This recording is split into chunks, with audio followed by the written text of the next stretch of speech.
지금 서두르면 안 되는 거 아닙니까? 네. 그런데 지금 정부 구성도 안 되는데 왜 이렇게 서두르는 거예요?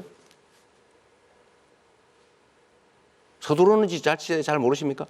뭐 서두른다기보다는 여러 가지 애로를 신속하게 해결하자 이런 거지 뭐 그 서두른다 이렇게 표현하시는 거예요. 그런 거는 정부 정책을 집행하는 게 통상 문제는 매우 심각한 주제인데 그거를 그냥 일상적인 잡무 처리하듯이 생각하시면 안 될 것 같은 생각이 들고요. 권영국 후보님, 네. 이 문제에 관심이 많으실 것 같은데 네. 저는 이 관세 협상에 있어서는 사실은 미국도 그렇게 압도적 우위에 있는 상황은 아니라고 보여져요. 그들도 급하지 않을까. 그러니까 지금 부과한 관세 그 자체를 100% 그대로 유지하기는 좀 어려울 거예요. 그러면 결국 협상의 여지가 있다는 생각이 들고 서두르지 말아야 된다. 신중하게 해야 된다. 그다음에 특히 민간 기업의 투자라든지 또는 정부의 정책이라든지 이런 것들 좀 모아서 우리가 협상 카드도 좀 만들어야 된다고 생각하는데 좀 그런 문제에 대해서 혹시 고민해 보신 바가 있으시면 좀 말씀해 주시면 좋겠습니다. 예, 지금 그 트럼프의 관세 정책은 굉장히 변화가 많습니다. 그 실질적으로 여러 이제 처음에 뭐 중국에 대해서도 엄청난 관세 폭탄을 터뜨렸다가 중국에서 국채를 팔기 시작하니까 굉장히 위협을 느꼈죠. 그래서 결국은 중국에 대해서도 유예하고 협상하자 이렇게 나왔습니다. 그리고 아까 제가 초두에 말씀드렸지만 캐나다, 호주, 멕시코 이런 데서는 국민들하고 소통하면서 이 관세의 부당성에 대해서 같이 맞서 싸움을 했죠. 그러니까 이게 지금 트럼프에 대해서는 현재로서는 굴복하는 것이 아니라 버텨내면서 맞서 싸우는 것이 매우 중요하다는 말씀을 일단 드립니다. 네, 자 이제 김문수 후보 주도권 토론 시작하시죠. 예, 이재명 후보에게 묻겠습니다. 네. 제가 볼 때는 통상 문제를 해결하기 위해서는 대통령의 외교적 신념 네. 그리고 국제사회에서 얼마나 신뢰하느냐 이게 매우 중요하다고 봅니다. 네. 그런데 우리 이재명 후보께서는 성남시장을 할 때 2017년에는 네. 미군 철수를 각오하고라도 경제 파탄을 불러오는 사드 배치를 철회해야 된다 그러시고 또 그 다음에 2023년 당대표 시절에는 싱하이밍 주한 중국 대사와 한미 외교 정책에 대해 이재명 대표가 그 자리에 싱하이밍 대사가 그 잘못된 판단이다. 나중에 반드시 후회할 것이다는 이런 협박성 발언을 했는데도 그 자리에서 반대를 못하고 반박을 못하고 그냥 물러섰어요. 그 다음에 또 중국과 대만 사이의 문제에 대해서도 그게 2024년 당대표 시절입니다.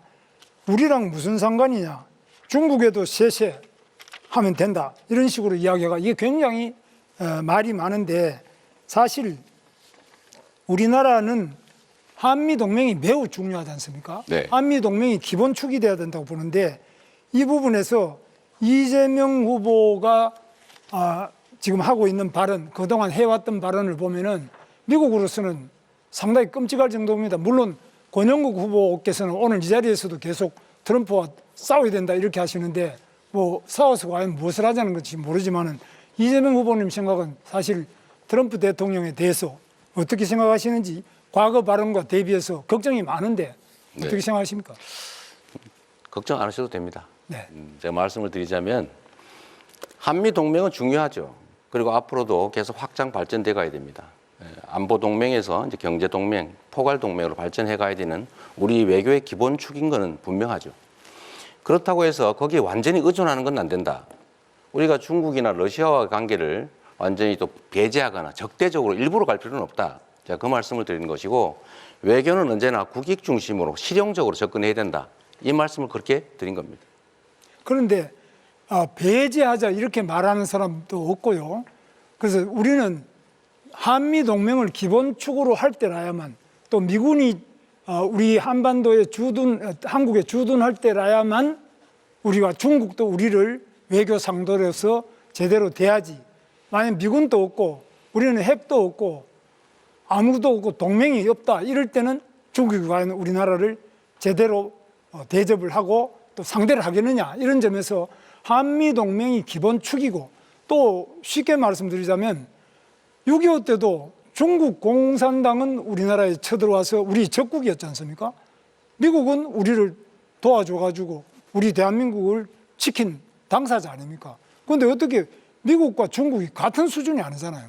그 분명히 그 중국은 북한하고도 가깝지만은 특히 6.25 때 우리 적국이었지 않습니까? 그런 점에서 그 아주 비슷하게 보고 중국도 중요하다, 러시아도 중요하다, 미국도 중요하다 이건 아니죠. 그러니까 비중이라는 걸 당연히 고려해야죠. 똑같이 한다 그런 게 아니고요.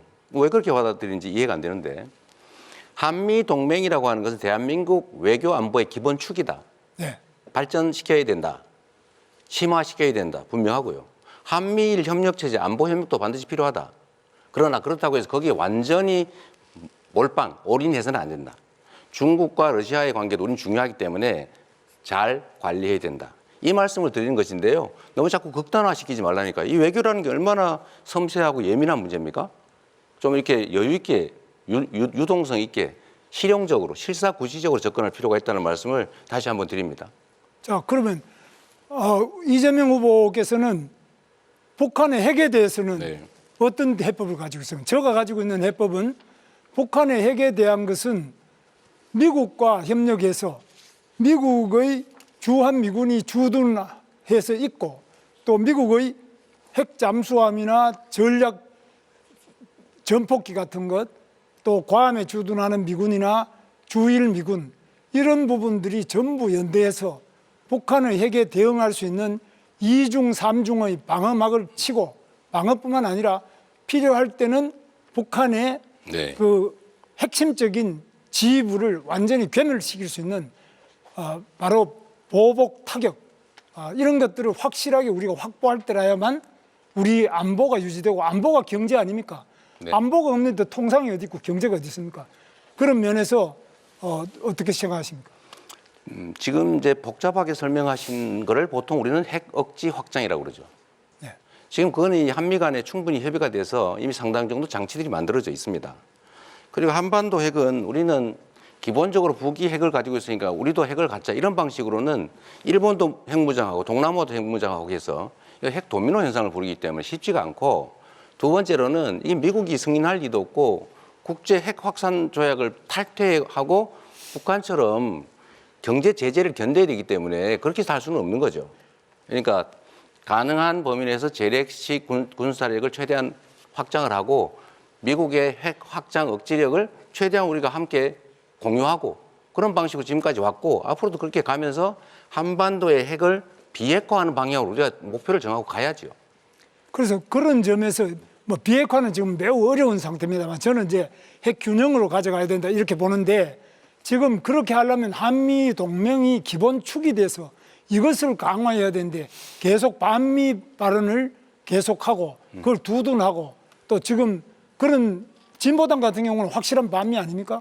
우리 여기 뭐 권영국 후보께서도 네, 자 김문수 후보 주도권 시간 6분 30초를 모두 사용하셨습니다. 자 규칙이 최소한 두 분께 질문을 하셔야 됩니다. 자 그럼 시간이 다 됐기 때문에 권영국 후보 주도권 토론 시작하시죠.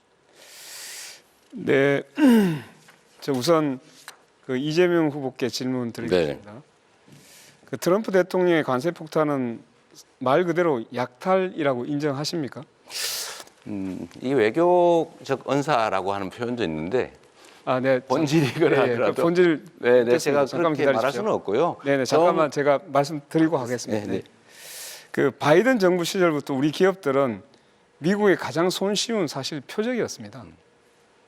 삼성 60조, 현대차 31조, SK 하이닉스 6조 이 세 기업만 하더라도 100조 원입니다. 미국의 공장을 짓고 미국 노동자를 채용하게 됩니다. 근데 트럼프가 이것도 모자라 가지고 더 내놓으라고 말을 하고 있습니다. 이거 알고 계시잖아요. 그죠? 네, 제가 그대로 질문하겠습니다. 자, 관세 전쟁에서 사실 가장 먼저 위험한 것은 대기업은 그래도 자기 방어력이 있습니다. 네. 중소기업입니다, 이거. 우리 9만 5천 개의 중소기업이 수출을 하고 있습니다. 자, 대기업은 로비도 합니다. 근데 아까 말씀드렸듯이 중소기업은 이 관세 문제에서 자칫하면은 부품 조달이나 수출 길이 막혀가지고 폐업 위기에 놓일 수 있습니다. 중소기업을 보호하기 위한 직접적이고 현실적인 지원 대책이 있으면 30초 내에 말씀 부탁드립니다. 말씀하신 것처럼 저는 미국의 기본적 전략이 미국 국민들에게도 수용이 잘 안 될 거라고 생각해요. 지금처럼 소프트 파워를 다 갉아먹으면서 미국에 대한 신뢰, 믿음 이런 것도 다 갉아먹으면서 이런 식으로 하는 거 오래 못 갈 거라고 봅니다. 결국 어느 시점에서는 제동이 걸릴 텐데 그때까지 잘 견디는 게 중요하고요. 두 번째로는 재벌 대기업들도 사실은 잘 못 견뎌내고 있어요. 결국 정부가 나서야죠. 정부가 나서되 관세 협상 자체만 가지고 부족하기 때문에 다른 요인들 한꺼번에 네. 협상을 좀 제가 해야 되죠. 질문 더 드리겠습니다. 아까 말씀드렸듯이 그 중소기업이 이제 이 관세 문제가 어떻게 될지 모르기 때문에 네. 관세가 잘못됐을 때 중소기업이 쓰러지면 여러 가지 문제가 생깁니다. 이때 가장 피해를 받는 것이 노동자입니다. 그렇습니다. 그러면 여기에 대비해서 노동자의 보호 대책 있으면 좀 말씀해 주시죠. 미국의 수출이 줄어드는 것 자체가 매출이 줄어들고 노동자들의 환경을 위협할 텐데 그래서 제가 말씀드리는 것이 일단 대미 통상 협상은 잘 해 나가야 되겠지만 좀 길게 보면 결국 수출 국가 또는 수출 품목을 좀 다변화할 필요가 있다. 그리고 아까 말씀드린 외교 영역에서 경제 영토를 넓히기 위한 중국과 러시아의 관계도 이렇게 적대적으로 갈 필요는 없다라고 말씀드리는 게 사실 그런 대안 때문이죠. 네, 좋습니다. 하나만 더 추가를 해야 될 것 같습니다. 네. 여러 가지 이제 다자 외교, 뭐 다변화 이런 불구하고 관세가 잘 풀리지 않았을 때 네. 국가가 아까 이제 주도적으로 뭔가 문제를 풀어야 네. 한다고 했는데 이런 이제 일자리나 이런 것이 일시적으로 여러 가지 문제가 생겼을 때 실업에 대한 완충지대를 만들어야 될 필요가 있습니다. 그래서 민주노동당이 바로 이런 이제 실업들이 발생했을 때 국가가 일자리를 만들어주는 국가 일자리 보장제를 우리는 주장해 오고 있습니다. 네. 이 문제에 대해서 함께 잘 검토해 주시길 바라겠습니다. 네. 여기까지 묻고요. 제가 김문수 후보님께 묻겠습니다. 네. 그 관세 유예가 되면 좋겠지만 미국이 다른 나라들은 그대로 두고 한국만 유예하길 기대하기는 어렵다라고 말하신 적 있죠. 네, 이게 신문에 나왔던데 트럼프가 중국에도 결국 유예하고 협상을 시작했습니다.